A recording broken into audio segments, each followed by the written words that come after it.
Installing the boiler chimney.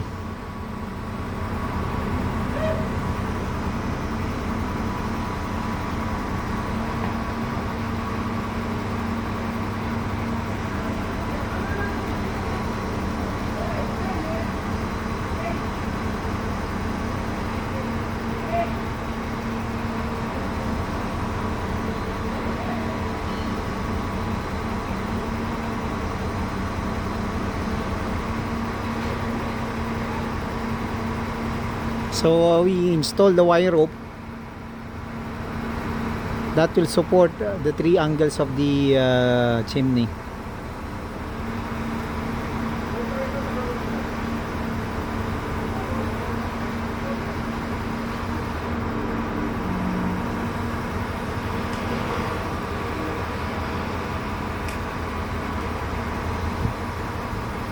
We installed the bed in the middle of the chimney cap,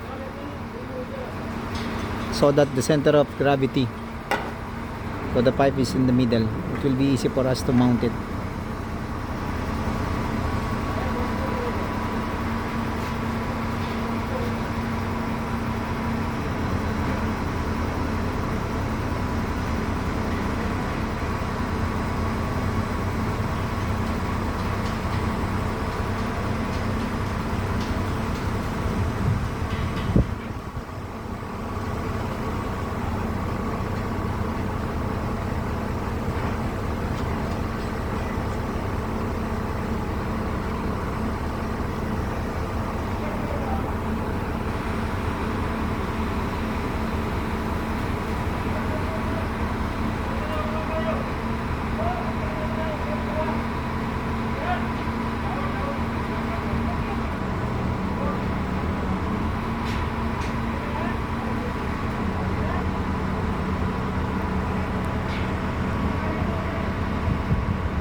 So chimney is done, bolts are installed. Now we just need to tighten it.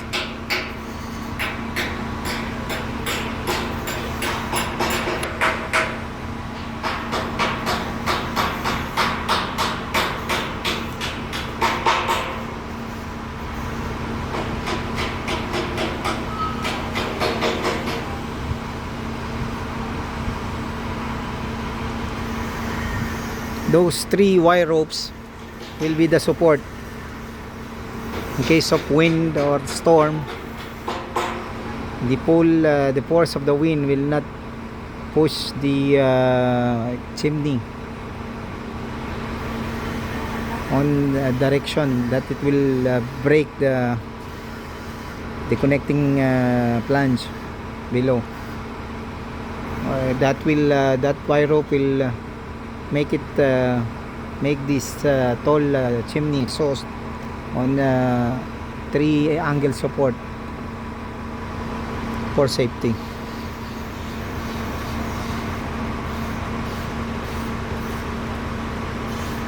And also we installed the heavy duty gasket, the high temperature gasket,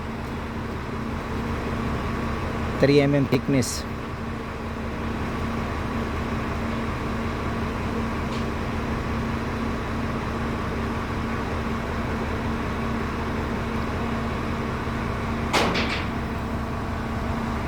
Okay, thank you for watching, and this is our daily cup of rice doing industrial work. Capital Equipment Maintenance and Cleaning Solution, your trusted partner in equipment maintenance, installation, commissioning.